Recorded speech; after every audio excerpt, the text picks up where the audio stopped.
But you're also saying you're friends with everybody in the cabinet or half the cabinet. I mean, you'd have a responsibility too as governor, wouldn't you? Absolutely. And my role would be to say, let's work together. Let's not have things escalating out of control where there's violence and the threat of violence on any side of the situation. Let's just try to enforce the law, which the majority of people, the large majority of people agree, we should enforce the law. Hey everyone, from KQED in San Francisco, this is Political Breakdown. I'm Marisa Lagos. And I'm Scott Shafer. Today on The Breakdown, we begin our series of interviews with the many candidates vying to be California's next governor. First up, businessman, author, podcaster, and TV host Steve Hilton. Hilton's a Republican who says California has been broken by one-party Democratic rule. He's trying to buck the numbers and trends in California and become the first GOP candidate to win statewide in 20 years. Steve Hilton, welcome to Political Breakdown. It's so fantastic to be here. I got to tell you, I live in the Bay Area. I'm a supporter of KQED, so how about that? Excellent. I don't know if the other candidates are going to... We'll be asking them. That's a question. We'll add that to the list. Do they pay? And the real truth is it's an honor to be here. I've been listening to this show for years, and it's a real thrill, honestly. Well, we've been watching you as well, so it's nice to finally sit down together. You have embarked on this very ambitious campaign. Before we get into your background and bio, who are you politically? Like, what is your vision for California? So I think the first way I'd answer that question is I'm a pragmatist. So I'm running as a Republican. And I think we need change in California. We've had one-party rule. It's now 16 years, as I keep pointing out. And I don't think people are happy with the way things are going. When I'm on stage sometimes at these forums with the other Democrats, my colleagues in the race, they all make the same point, that it's time for change. So I think that I'm coming from a political position, which is we need a change of political leadership in Sacramento and some balance, because even when I'm elected governor, you're still most likely going to have Democrats controlling the state legislature, pretty much all the big cities, the counties, and so on. So it's just a question of balance in our system. I don't think it's one-party rule is healthy. But I'm not an ideologue. I think that's what I'm really understanding, I suppose, as I'm on the road and talking to people. I'm really interested in the very basic details of daily life, how policy affects daily life, and what we can do in a pragmatic way just to make life less of a struggle in California for regular working families, for small businesses, as I used to be a small business owner. I think I think of myself as a pragmatist. So you have been a political advisor to David Cameron when he was Prime Minister of Great Britain. You've been a strategist. You're a talk show host. What qualifications do you have to be governor of a state with a budget as large as $350 billion? Well, I think it's a combination of some of those things. There's business experience. Most of my career, actually, I sort of added up the years of the different things I've been doing. And the majority has been in business, either working for other companies, including working all around the world, and starting my own businesses, both in the UK before moving here with my wife and my two sons in 2012. Started a company here as well. I've run restaurants. That is a very tough business. So I think I see that. It's not just that you see things from that perspective, but also it gives you that problem-solving, practical focus, and also lots of experience in some of the skills that are really important for a governor. For example, building a team, focusing on results and outcomes. I think that business mindset is very important. I honestly think as I'm talking about this more and more and people are asking me questions like that and I'm reflecting on that exact question, one thing I go back to is my first real job, which was project manager for a construction company. And actually, in that role, you have to work with all sorts of different people.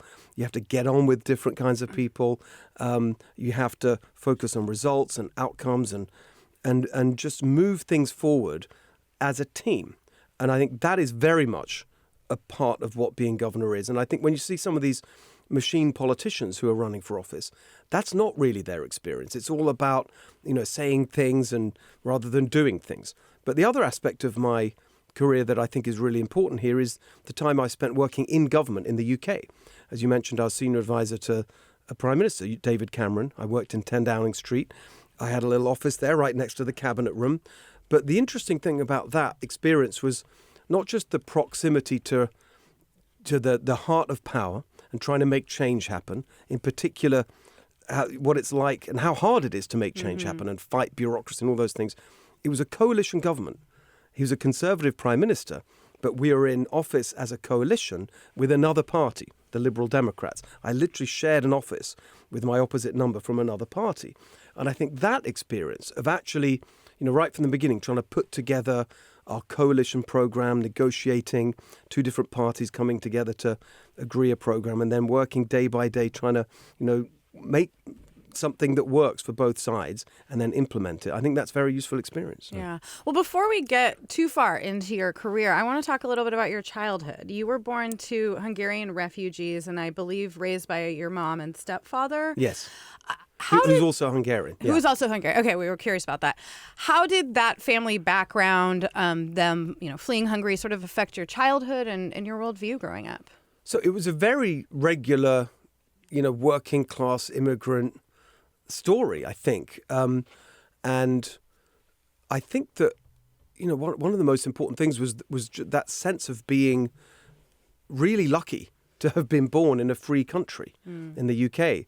We'd go back to Hungary pretty much every year, usually in the summertime when I was a kid, often twice a year for Christmas, because everyone else in the family was back in Hungary, and it was then a communist country. We were going behind the Iron Curtain, and you could just see the difference. And as I got older and older, you realized the difference in the freedom that we had and the life that they were stuck with in communism.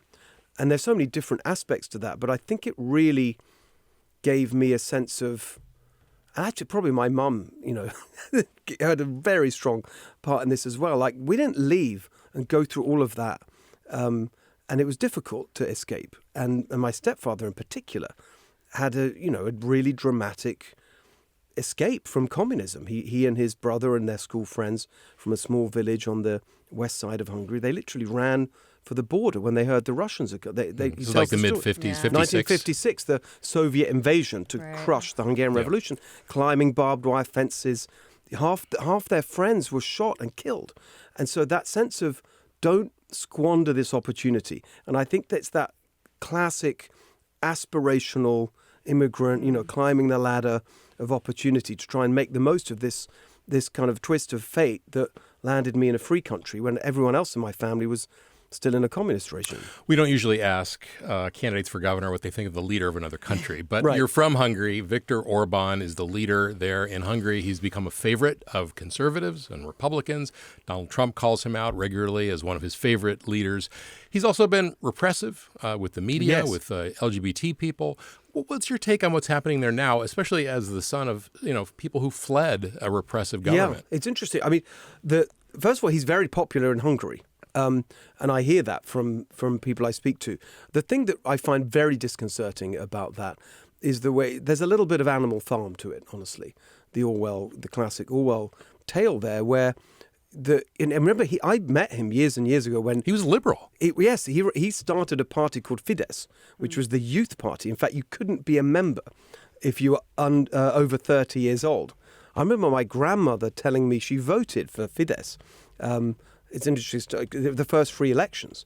And he was a little bit like, had the sort of Václav Havel vibes to a certain extent, the kind of cool student leader in a leather jacket, so it's quite an interesting journey. I think for me, the most upsetting part of it, there's some of the things you mentioned, but particularly the corruption. I mean, it's undeniable. And I do think that even though you might say, look, I agree with the immigration policy. As someone who supported Brexit, I kind of like the fact that he's standing up to the bureaucracy of the EU in Brussels. And that's one of the things that he's constantly butting heads with them on and so on. So there are aspects that I find that I could get behind. But the corruption is off the charts. And also the other thing that's interesting to me about Republicans, conservatives who praise him, at the same time as lamenting censorship and the quashing of free speech here in America, that's what he's doing, big time. I mean, really clamping down on any kind of independent media in Hungary. And that's not what either the 56 revolution or the 1989 throwing off the shackles of communism was all about. All right, so just to move forward in time, because we only have a half an hour with you and we want to talk some policy, but you end up working for Prime Minister Cameron, as we mentioned. You also, I think, worked in the private sector. You can create a consulting firm. And then you and your wife moved here in 2012, I believe, because of her job in tech. Exactly, Is yeah. that why? What sort of was your impression of California coming here? What were you imagining you would be doing here? Well, it goes back a little bit further. I've always been in love with California, honestly. There was a cover story for one of the political magazines in England.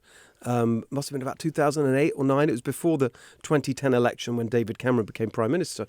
And the focus was on me, actually, and it was about the plans that I was working on as, the policy direction and strategy that we were developing. And the headline was California Dreaming. And the theme of the piece was Steve Hilton, David Cameron's policy guru. The agenda that he's working on developing for the UK is modelled on making the UK more like California. And it's just a long list of ways in which I guess they talk to people around me. Steve Hilton loves and admires California. And that ideal of California as representing the very best of America. That's one thing I say all the time is, and I wrote it in my book that I published recently about California, California means to America what America means to the world. Oh, wow. That sense of California being this absolutely inspirational place that captures all the great things we love about America. So obviously freedom and opportunity and enterprise, but also that kind of rebel spirit. I think that often is left off the list, that we are the place where people just follow your dream and do your own thing and buck the establishment. Yeah. That really is, I feel, such a kind of soul connection to that. It's not just policy and the fact that I've raised my family here and started a business here and all those things. Just in a deep emotional way, I love this state so much. All right, let's hold it there. We're going to take a short break. When we come back, we will continue our conversation with Republican candidate for governor, Steve Hilton. You're listening to Political Breakdown from KQED News. Welcome back to Political Breakdown. I'm Marisa Lagos here with Scott Shafer. Today we have in studio Steve Hilton. He is running for California governor as a Republican. All right, well, let's get down to brass tacks here. Yeah. You are running to, want to run the biggest state in the nation. One of the biggest jobs of governor is obviously crafting a budget. Mm-hmm. We have a pretty progressive tax system, and I know that you're calling for some big changes, including no income tax under $100,000 and a flat 7.5% rate for those over that mark. That would amount to a big tax break for the wealthiest earners over $360,000 who pay several percentage points more. So talk about why, why that's your vision, and wouldn't that really curb our state revenue ultimately? Well, yes, it would, and we have to, because it's out of control. If you look at the actual budget numbers, the budget that the governor just announced is nearly double what it was 5 years ago. 5 years ago, just before the start of the pandemic. What's actually happened is a lot of that pandemic spending has got baked into the budget as part of the baseline, and it is just unaffordable and unsustainable. But the real reason why I think we've got to make these dramatic changes is because the dramatic problems we have. If you look at the data right now, California has the highest poverty rate in the country, tied with Louisiana on the supplemental poverty measure from the Census Bureau. The highest poverty rate. Gavin Newsom a lot of the spending we use is to help those people. Yeah, but look, why do we have the highest poverty rate? Because of all these, the combination of the spending and the policies that are making it so difficult to start and grow businesses. And that brings us to the second really shocking piece of data, which is we have the highest unemployment rate in America right now of all 50 states. District of Columbia is slightly higher, but of the states, we're the worst on poverty and unemployment. And then you look at affordability. All these things, we're just piling on the cost. The cost means that it's harder to start businesses here, businesses that are either leaving or they're not being started in the first place. The jobs aren't being created. Our private sector job creation rate is absolutely lamentable. And so as a result of all of that, I think we're in this, people used to use the phrase doom loop to describe San Francisco. And thankfully that seems to be, we're coming out of that. But I think we're in a real doom loop as a state when what we're doing is making it more and more expensive to live here, harder and harder to do anything here, whether that's build homes, start businesses, whatever it may be. As a result of that, costs go up. As a result of that, we increase welfare payments because people are struggling. That means taxes go higher. That means it becomes even more expensive. And we've got to get out of that cycle. So if you shrink the budget, of course, most of the money, the biggest share of the budget goes to healthcare and K through 12 education. Yeah. Right. So what's going to happen to those things? Especially short term. Like, well, I what's think your if you vision just here? look at the outcomes we're seeing, half the kids in public schools in the K through 12 system can't read properly. 2/3 don't meet basic standards in math. But less funding isn't going to help that, is it? Well, funding obviously isn't the answer because our funding levels are pretty high. They're not the highest in the country per pupil. I think New York is a bit Can higher. you talk about specifically what as governor you would do? Because a lot of education responsibility and power lies at the local level. It does, and there's a couple of things. So first of all, we need to get back. We need the focus to get back to academic results in schools and holding schools and teachers accountable for their performance.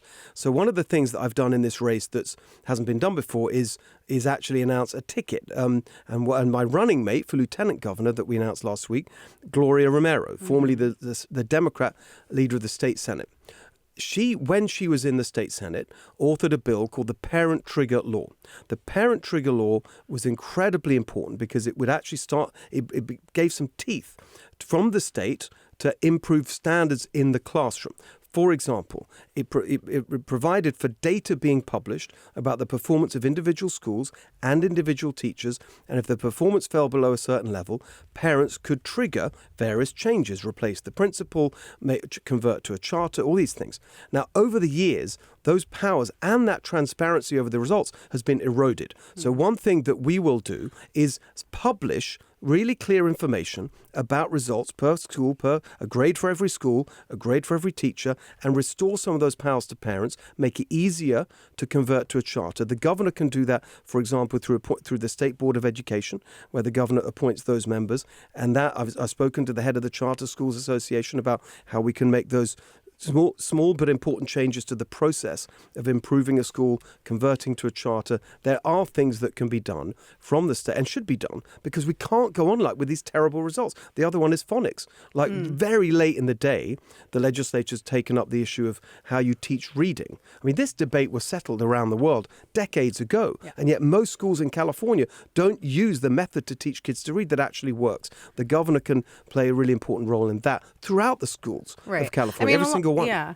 A lot of this is going to require you working with the legislature, as you mentioned. And I got to say, California is sort of at war right now with an administration that has gone after, the Attorney General says he's protected some $188 billion in federal funds that the administration has either tried to claw back or stop from coming here.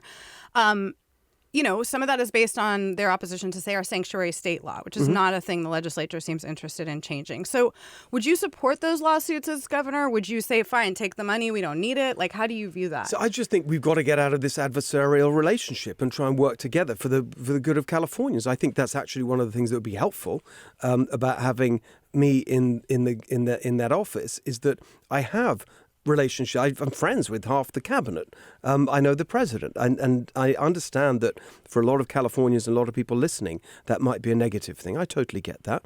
But on the other hand, I think it makes sense to have someone there who's constructively engaging with the administration to get good results for our state. And I think that's going to be one of the advantages of having me there. I mean, I think a lot of people would say Newsom tried that.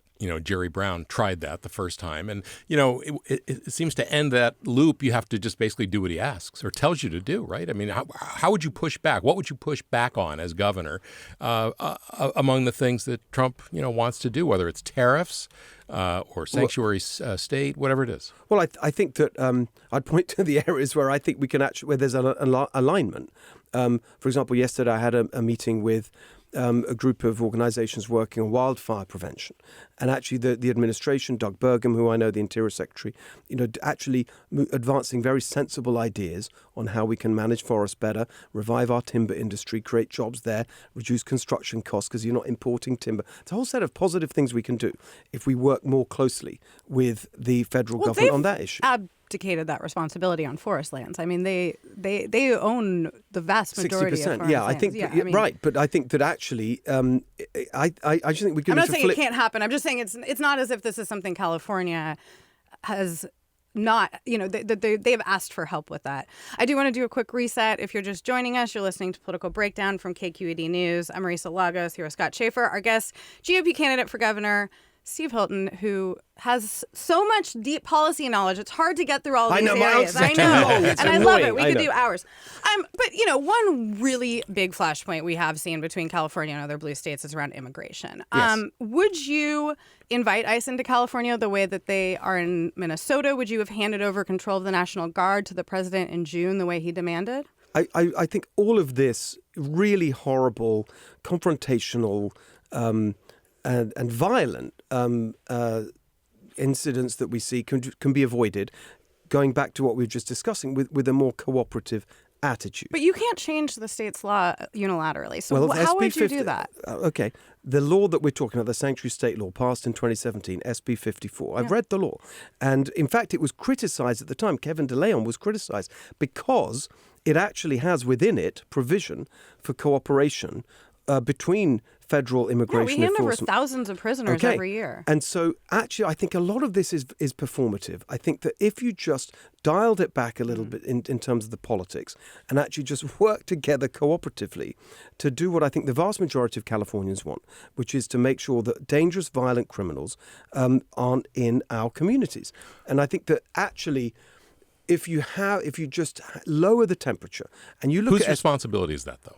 Well, I can only take responsibility for what I do, and that would be my attitude as governor. But you're also saying you're friends with everybody in the cabinet or half the cabinet. I mean, you'd have a responsibility too as governor, wouldn't you? Absolutely. And my role would be to say, let's work together. Let's not have things escalating out of control where there's violence and the threat of violence on any side of the situation. Let's just try to enforce the law, which the majority of people, the large majority of people agree, we should enforce the law. So that you think that would change the posture of ICE, which seems to be... I'm very confident that it would. Very confident, because instead of going into what they might consider to be hostile territory, it would be working with an administration here in California that says, right, let's figure out how we can cooperate to get the job done without provoking the kind of reaction that then leads to violence. But the vast majority of people that ICE is rounding up and deporting, they have no criminal records.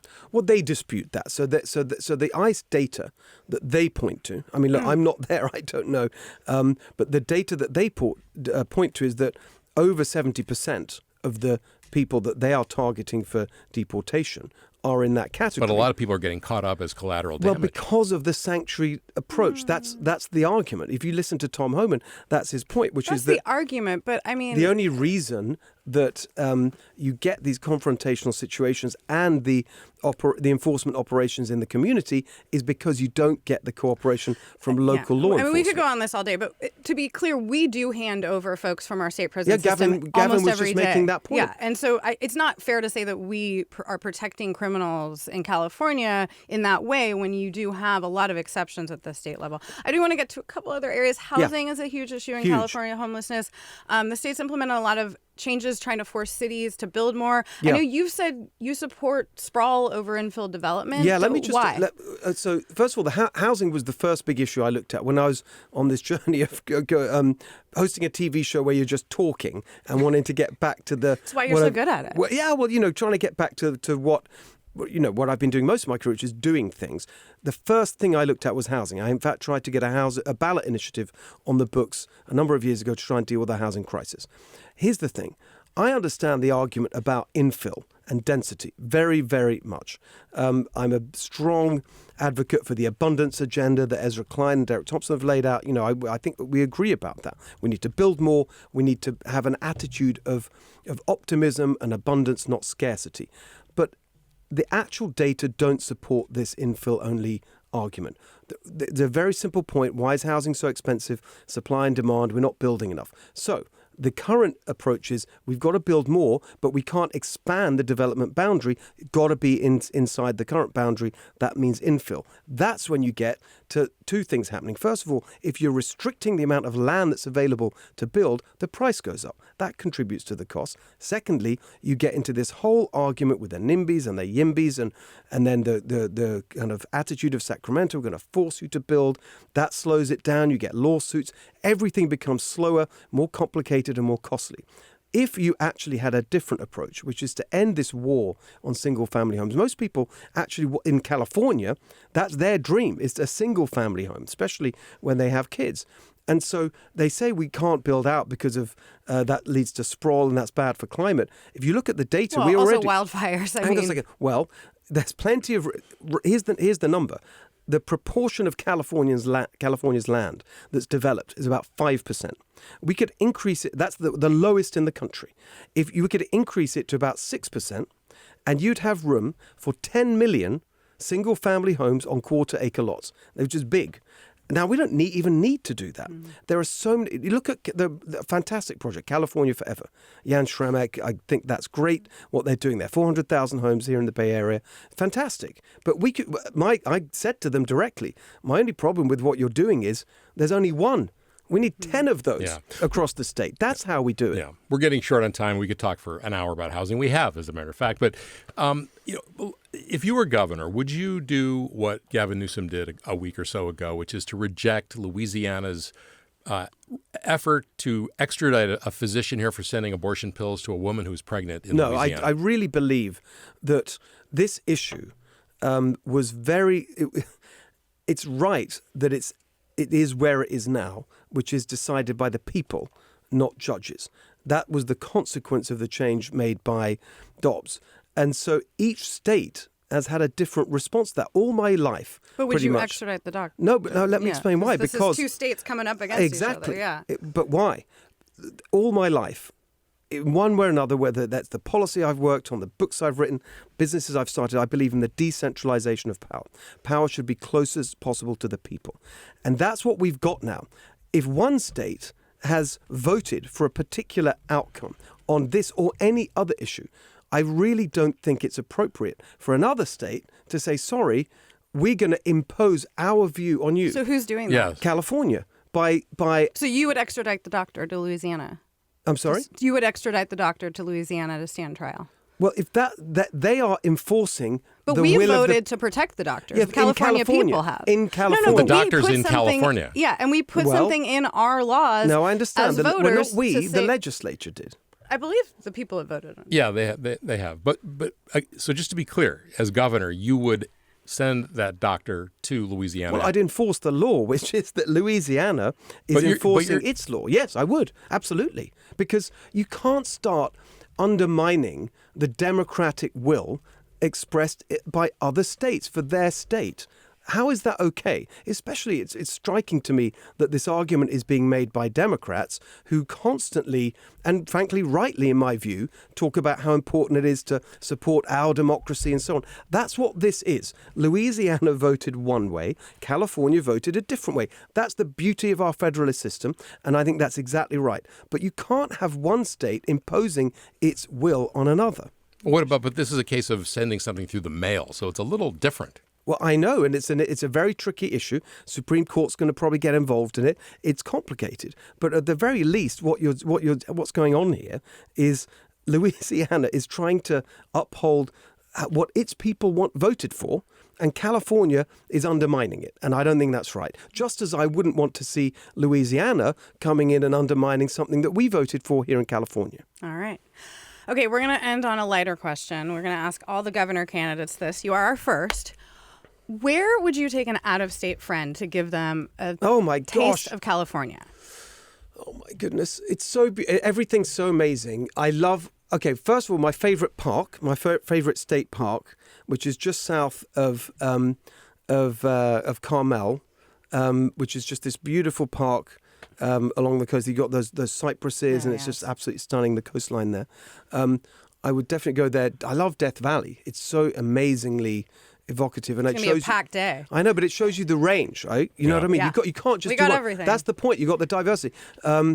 I don't know. You're going to make me stop and get on to the next question. No, The next question isn't going to but happen. I like that. Carmel and Death Valley. Real Maybe a bookends stop, of the stop in state. Coachella. Yeah. Yes, exactly. Have a drink or a meal in Palm Springs. All right.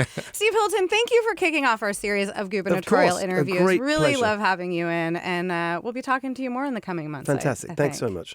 You're going to be able to find all of these interviews in our podcast feed in the coming weeks. You can also watch them on KQED News YouTube channel. We'll be posting a lot more content there this year in general. For today, Thursday, February 5th, that is a wrap. Political Breakdown's a production of KQED. Our engineer today is Jim Bennett. Our producer is Izzy Bloom. And our video team includes Matt Morales and Jennifer Ng. I'm Scott Shafer. And I'm Marisa Lagos. We'll see you next time.